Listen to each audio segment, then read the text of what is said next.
പറഞ്ഞാട്ടെ.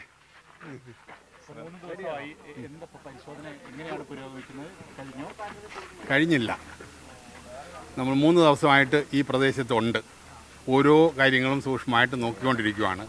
ആദ്യമായിട്ട് നോക്കിയത് ഉരുൾപൊട്ടിയ എവിടെ, എങ്ങനെ അത് പൊട്ടി, ആ പൊട്ടി ഒഴുകിയ ഭാഗത്ത് എന്തൊക്കെ തടസ്സങ്ങളുണ്ടായിട്ടുണ്ട്, തടസ്സമുണ്ടായ പോയിന്റുകളെ നോട്ട് ചെയ്യുക, അതുകൊണ്ട് വരുന്ന പ്രത്യാഘാതങ്ങൾ സൈഡിലുള്ള എങ്ങനെയൊക്കെയുണ്ട്, ഇതൊക്കെ നോക്കി.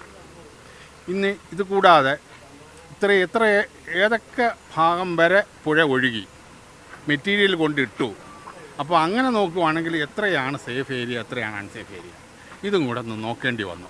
അങ്ങനെ ചൂരൽമല അങ്ങ് പുഞ്ചിരിമട്ടം ടോപ്പ് മുതൽ ചൂരൽമല വരെയുള്ള ഭാഗം ഞങ്ങൾ ഈ ദിവസം കൊണ്ട് തീർത്തിരിക്കുകയാണ്. പിന്നെ ഇനിയുള്ള പ്രോസസ്സ് ബാക്കി കുറച്ചുണ്ട്.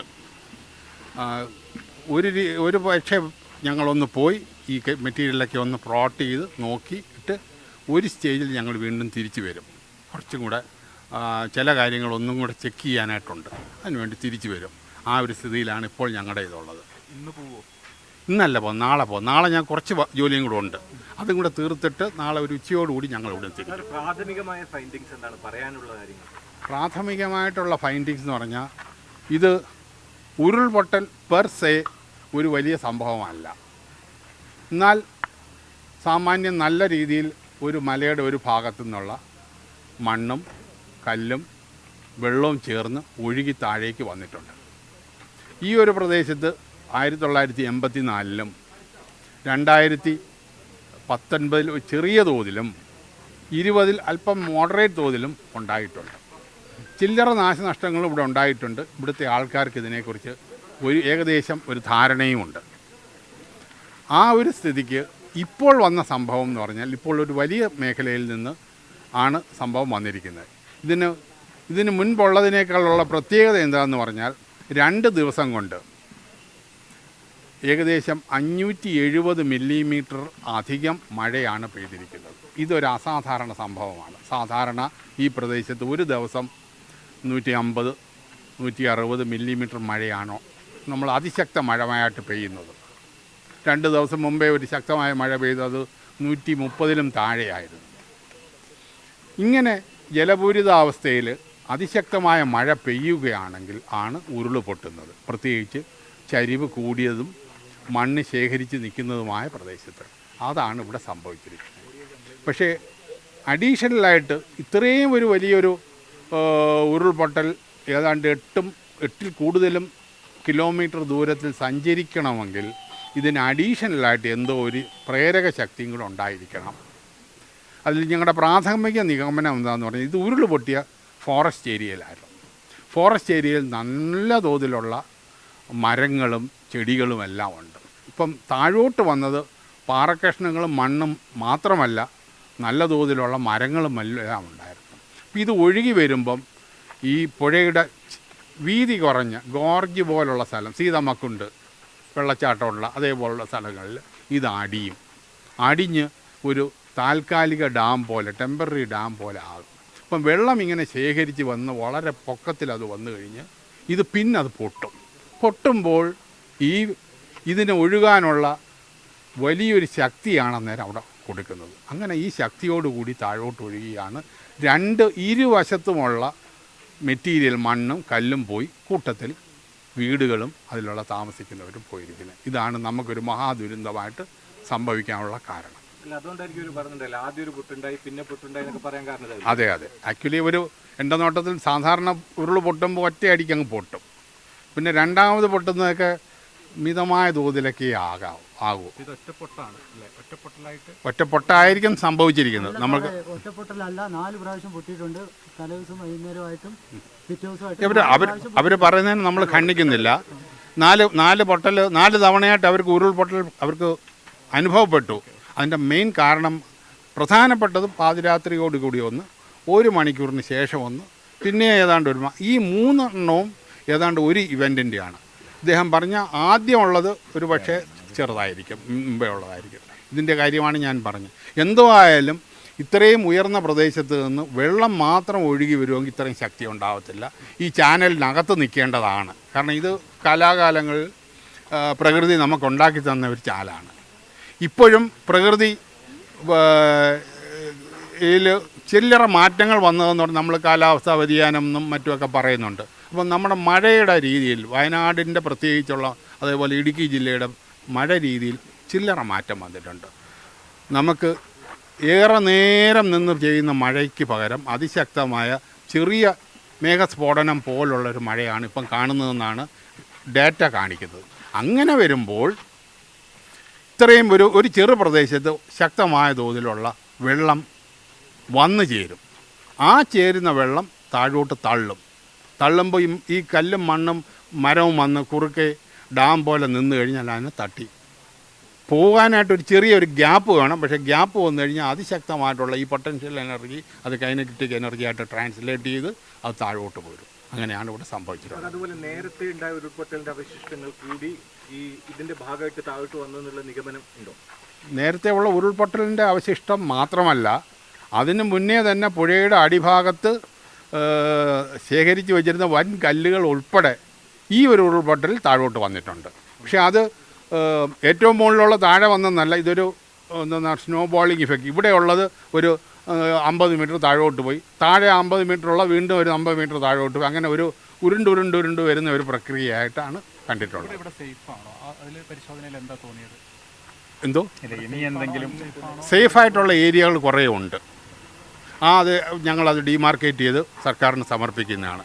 അൺസേഫായിട്ടുള്ള ഏരിയ ഇരുവശത്തുമുണ്ട്. അതിന് ചില്ലറ ക്രൈറ്റീരിയ ഞങ്ങൾക്ക് വയ്ക്കണം.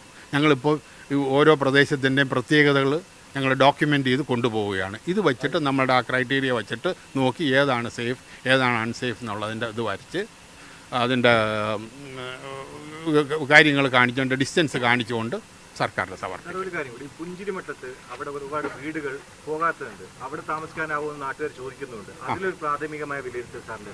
ഞാൻ കൃത്യമായിട്ട് ഒരു വീട് 2 വീടെന്ന് എനിക്ക് പറയാൻ പറ്റുന്നില്ല.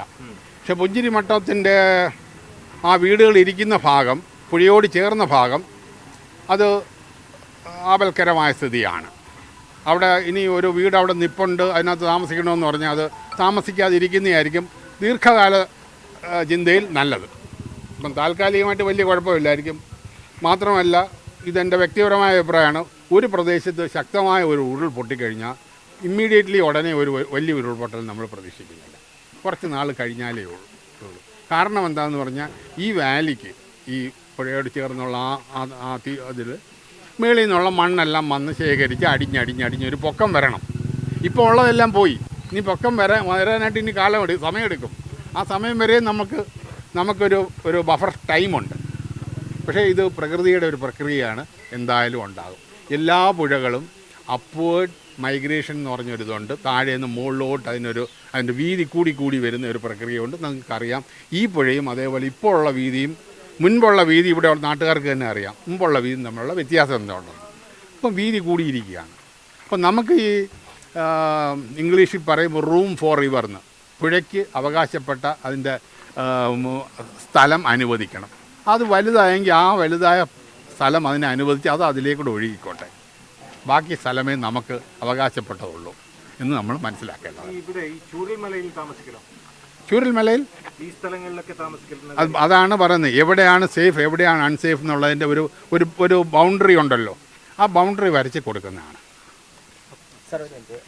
ചൂരൽമല സാർ ചോദിച്ചതിൻ്റെ ഒരു കാര്യം കൊണ്ട്, ചൂരൽമല ഭൂരിഭാഗവും സേഫാണ്. അൺസേഫായിട്ടുള്ള കുറച്ച് സ്ഥലങ്ങളേ ഉള്ളൂ. പിന്നെ ഒരു പുഴ ഗതിമാറി 2ആയി സ്പ്ലിറ്റ് ചെയ്ത് അതിൻ്റെ ഒരു കാരണം എന്തായിരിക്കും? അതിൻ്റെ അടിഭാഗം നോക്കുവാണെങ്കിൽ എല്ലായിടവും ഉരുളൻ കല്ലുകൾ തന്നെ, ഗതിമാറിയ ഭാഗത്തും അല്ലാത്ത ഭാഗത്തും നമ്മൾ നോക്കുകയാണെങ്കിൽ. മാത്രമല്ല, ഈ നാട്ടുകാരോട് ഞങ്ങളൊരു ചോദ്യം ചോദിച്ചു, നിങ്ങൾ കിണറുകളൊക്കെ കുഴിക്കുമല്ലോ, കിണറിൻ്റെ അടിഭാഗത്ത് നിങ്ങൾക്ക് മണ്ണാണോ കിട്ടിയത് ഉരുളൻ കല്ലാണോ കിട്ടിയത്? ഞങ്ങളുടെ കൂടെ വന്നവരെല്ലാം പറഞ്ഞു ഉരുളൻ കല്ലാണ് കിട്ടിയത്. ഉരുളൻ കല്ല് എവിടെയാണ് കൂടുതലുള്ളത്? പുഴയുടെ അടിത്തട്ടിലാണ്. അപ്പോൾ ഇത് ഏതോ കാലത്ത് പുഴയുടെ അടിത്തട്ടാണ്. ഞങ്ങളതിന് ചാനൽ ബാർ എന്ന് പറയും. ചാനലിനോട് ചേർന്നുള്ള പോയിൻ്റ് ബാർ ചേർന്ന് വന്ന് മണ്ണും കല്ലും വന്ന് അടിഞ്ഞു കൂടുന്ന ഒരു ഭാഗമാണ്. അത് പ്രകൃതി ഒരു കാലം കൊണ്ട് നാച്ചുറലായിട്ട് അതിനെ സ്റ്റെബിലൈസ് ചെയ്തു, വെജിറ്റേഷൻ അവിടെ ഉണ്ടായി, അങ്ങനെ നിൽക്കുമായിരുന്നു. പക്ഷേ ഇപ്പോൾ അത് വീണ്ടും ഒരു ഭാഗം എടുത്തുകൊണ്ട് പോയി. അപ്പോൾ അത് ആ പുഴയ്ക്ക് അവകാശപ്പെട്ടത് തന്നെയാണ്. പ്രദേശവാസിയല്ലോ പറഞ്ഞോളൂ. നമ്മളെ മുണ്ടക്കൈയിൽ നിന്ന് പോയുണ്ടല്ലോ, നമ്മൾ സ്കൂൾ റോഡിന് മുകളിൽ പോയത്. അതെ, അവിടെ ഒരു 8 എന്ന് പറഞ്ഞൊരു മലയല്ലേ, അതിന്റെ സ്ഥിതി എന്തോന്ന് അതിൻ്റെ ഇപ്പോൾ ഉള്ള സ്ഥിതി കൊട്ടുമ്പോൾ പൊട്ടിയതാണ്. അത് ചെറുങ്ങനെ പൊട്ടിയിട്ട് അവിടുത്തെ കുറവുകൾ പാലക്കാടും പോയതാണ്. അപ്പോൾ അവിടുത്തെ പുല്ലിന്റെ സ്ഥിതി എന്താണ്? അവിടെ കുറച്ച് ഞങ്ങൾ അവിടെ പരിശോധിച്ചിട്ടില്ല. പക്ഷേ നമ്മളിപ്പോൾ ചിന്തിക്കേണ്ട നമ്മുടെ പുഞ്ചിരിമട്ടം ടോപ്പിൽ ആ പ്രദേശത്ത് അതിശക്തമായ മഴ പെയ്തപ്പോൾ പൊട്ടിയത് ഇവിടെയാണ്, മറ്റിടത്ത് പൊട്ടിയിട്ടില്ല. അപ്പം അത്രയും മഴ ഇപ്പോഴും അത് ഹോൾഡ് ചെയ്യാനും അതിനെ വിസ്റ്റാൻഡ് ചെയ്യാനും കഴിവുള്ള ഒരു പ്രദേശമാണ്. ഇനി അവിടെ മണ്ണിന് ഇളക്കം വരാതെയും അത് പ്രകൃതിദത്തമായിട്ടും നിൽക്കുകയാണെങ്കിൽ ഉടനെ ഒന്നും വലിയൊരെണ്ണം പ്രതീക്ഷിക്കേണ്ട. പക്ഷേ എന്തായാലും ഞങ്ങൾ ഇനിയുള്ള ഇതിൽ ഞങ്ങളത് പരിശോധിക്കും, അതിനെക്കുറിച്ചും കൂടെ വ്യക്തത വരുത്തുന്നതാണ്.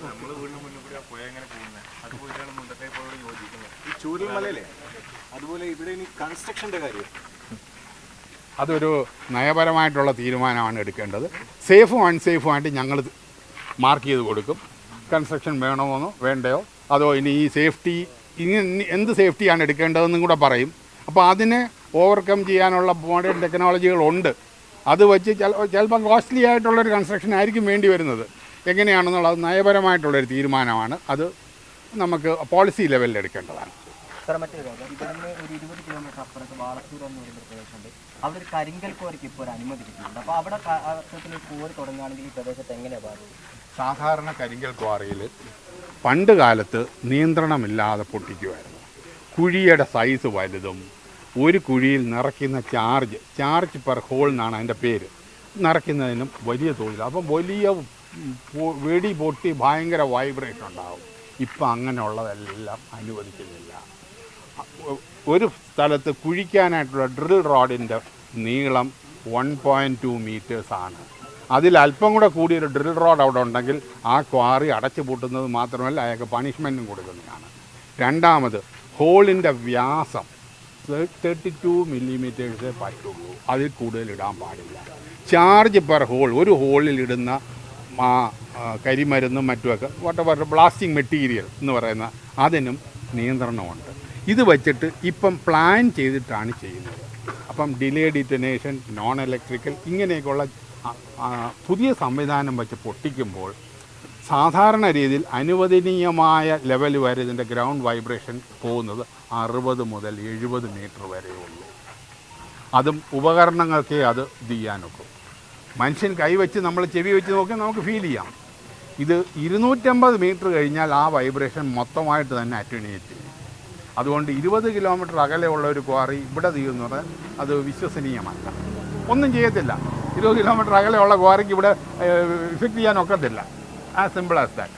അപ്പോൾ ആ ഭാഗങ്ങളും കൂടി പഠനത്തിൻ്റെ ഭാഗമായി സന്ദർശനം ക്വാറിയുടെ ഭാഗം ഇല്ല, അത് ഞങ്ങളുടെ ടേംസ് ഓഫ് ഇതിലല്ല ഉള്ളത്. ഇതിവിടെ ഒരു വലിയൊരു അപകടം സംഭവിച്ചു.